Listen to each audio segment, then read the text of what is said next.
여의도 타임즈 시간입니다. 개장 전에 아침에 나온 증권사 리포트 두 종목을 선정을 해보도록 하겠습니다. 오늘 주요 이슈가 있는 첫 번째 종목부터 만나볼 텐데요. 바로 현대모비스입니다. 현대모비스 어떤 내용이 있었는지 만나볼게요.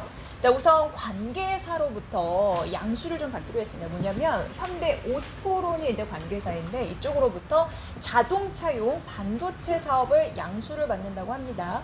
내년 1월 1일부터 시작이 될 거고요. 반도체 통합 공급 쪽 그리고 연구개발 사업의 인적 물적 자산인데요. 참 이게 이렇게 받는 대로 1,332억 원을 지급하면 된다라는 부분인데 참고사항으로 해서 3분기 말 기준 자산이 어떻게 되는지 만나보도록 하겠습니다. 우선 자산 같은 경우에는요. 매출액단에서는 6,196억 원, 그리고 영업이익은 79억 원 이 정도이고 이제 양수 가액이 1,332억 원이다. 다시 한번 이 부분 말씀드리도록 하겠습니다. 자, 왜 이런 일을 벌였냐? 앞으로의 미래 전략 사업에서 굉장히 중요한 모멘텀을 차지할 것이다라는 판단 때문이었는데요. 현대오토론의 파워트레인용 반도체를 얘기하는데 반도체 기술입니다. 반도체 사업을 양수받는다라는 부분인데 대표적으로 엔진 제어기용 반도체, 변속기 제어기용 반도체 있죠. 그러니까 미래차 시장을 선점하기 위해서는 반도체 기술력을 선점해야 된다라는 계산으로 풀이가 되고 있는 그런 상황입니다. 그리고 이제 굉장히 중요한 부분이 이 친환경차의 주요 기능, 대표적으로 뭐 배터리, 그리고 전력 제어, 모토, 구동 이런 부분인데 핵심 반도체를 이제 개발하는 그런 역할을 현대오토론이 했었죠. 이런 부분으로 봤을 때 이 반도체의 기능이 결국 제어 이런 부분을 좌우한다. 얼마나 이제 성능이 좋을 것인지 반도체 기능 이런 부분이 중요하기 때문에 이쪽 부분으로도 기술력을 좀 흡수하려고 하는 그런 부분이 큰 모멘텀으로 작용하지 않을까라는 기대감 그런 부분을 좀 생각을 해봤습니다. 자, 그리고요. 자율주행용 반도체 쪽 이런 부분도 당연히 이제 하고 있는 상황인데 현대오토론이 카메라 뭐 영상 장치, 초음파 신호 처리, 미래 영상 기술, 레이더 신호 처리 이런 게 있습니다.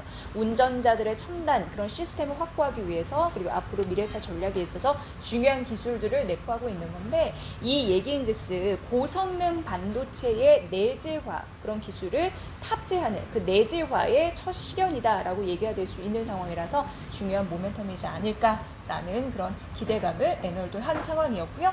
현대모비스가 미래 자동차를 위해서 하드웨어 부품 개발의 핵심임을 재확인한 그런 이슈이다라고 다시 한번 얘기를 했습니다. 제어기 앞서 말씀드린 그리고 보여드린 제어기 반도체 사업이 현대모비스로 이제 통합되고 있다는 점을 긍정적으로 평가한다라고 얘기를 했고요. 친환경차 앞서도 저희가 그 부품 기술을 보여드렸고 또 자율주행, 모빌리티 앞서도 보여드렸는데 그 하드웨어 부품 개발의 핵심임을 재차 확인할 수 있는 계기다라는 부분입니다. 그리고 중요한 부분이 전동화 부품군의 고성장 이런 부분도 향후 6년간 데이터 좀 나와 있는 상황인데요. 평균 22% 성장하고 25년도 매출 성장 21% 전망한다고 하는데 추가적으로 지지해주는 근거가 되고 있다라는 판단입니다. 그래서 투자 의견 매수 유지해라라는 전략이었는데요. 미래차 성장을 위해서 현대모비스의 행보 여러분도 관심 있게 지켜보시면 좋을 것 같고요.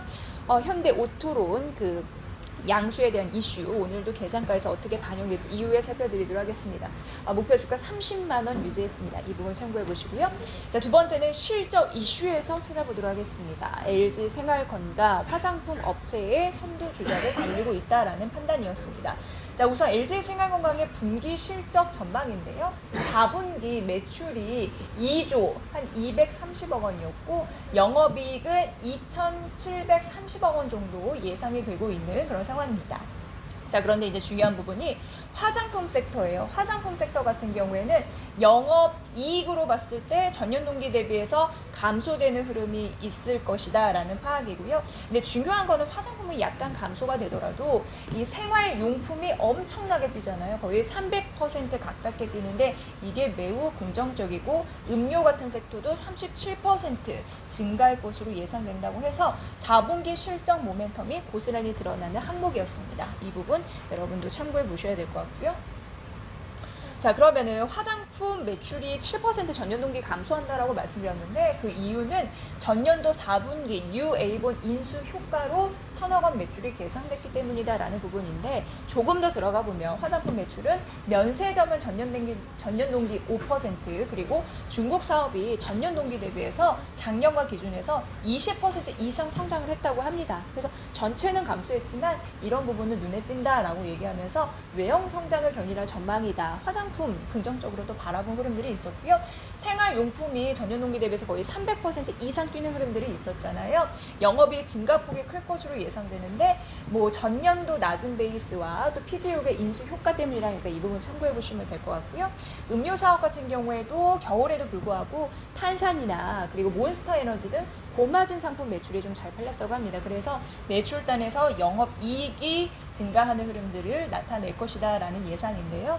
우리가 살펴볼 분이 생활용품인데 영업이익률이 지금 18, 19, 20, 21년도 지속해서 오르는 흐름들이 나타나면서 올해와 내년도 영업이익률 긍정적인 흐름들이 나타날 것으로 예상되는데 이 부분도 잠시 언급해 드리도록 하겠습니다. 사실 생활용품 같은 경우에는 그동안은 좋지 않았습니다. 왜냐하면 그렇기 때문에 뭐 구조정도 좀 했고요. 그리고 품목수를 줄이는 흐름들도 했습니다. 그런데 올해 같은 경우에는 가파르게 오를 수 있었던 이유가 손소독제 이게 추가가 됐죠. 긍정적인 흐름들 코로나19 수혜를 이쪽에서 받았고요. 그리고 닥터프로토, 히말라야 핑크솔트 프리미엄 제품들 잘 팔았다. 특히 온라인 채널에서 이런 흐름들이 나타나고 있습니다. 3분기 이후 고마진 피지옥의 매출이 개선됐고 3분기 이후 뉴 에이븐 사업이 BEP를 넘어서면서 이게 이제 수익이 이제 창출되는 그 선이죠. 호실적을 이어가고 있다라는 부분인데요. 앞으로 양호한 실적 개선세는 이어질 것이다라고 하면서 실적 이슈의 긍정적인 흐름들을 얘기했습니다.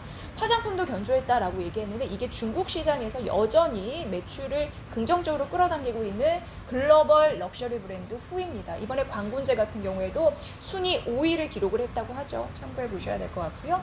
그래서 목표 주가를 또 상향하는 흐름들이 있었는데 200만 원으로 올려 잡았습니다. 화장품 부문 이 후를 말씀드렸지만 높은 브랜드 인지도로 중국 럭셔리 시장 점유율을 여전히 확대하고 있는 상황이고요. 그리고 코슈메티컬이라고 해서 화장품 그리고 뭐 의학 이런 부분이 함께 있는 그런 부분이죠. 기능성 화장품 수요 증가되고 있는 상황이고 그리고 코로나19 사태에도 유일하게 진익을 지속하고 있는 독보적인 흐름들이 있는데 대표적으로 생활용품 음료 사업 경쟁력 제고, 밸류에이션 프리미엄 요인이라고 하면서 손소독제 영향도 있었다라고 말씀드렸죠. 이 부분이 함께 어울리고 있다라는 판단입니다. 결국 앞으로 실적이 긍정적으로 나타날 것이다 라고 예상되는 LG 생활건강 목표 주가 200만 원 상향 조정했으니까 이 부분까지 판단해 보시면 좋을 것 같습니다. 자, 오늘 LG 생활건강과 현대모비스까지 만나봤습니다. 여의도 타임즈 시간이었습니다.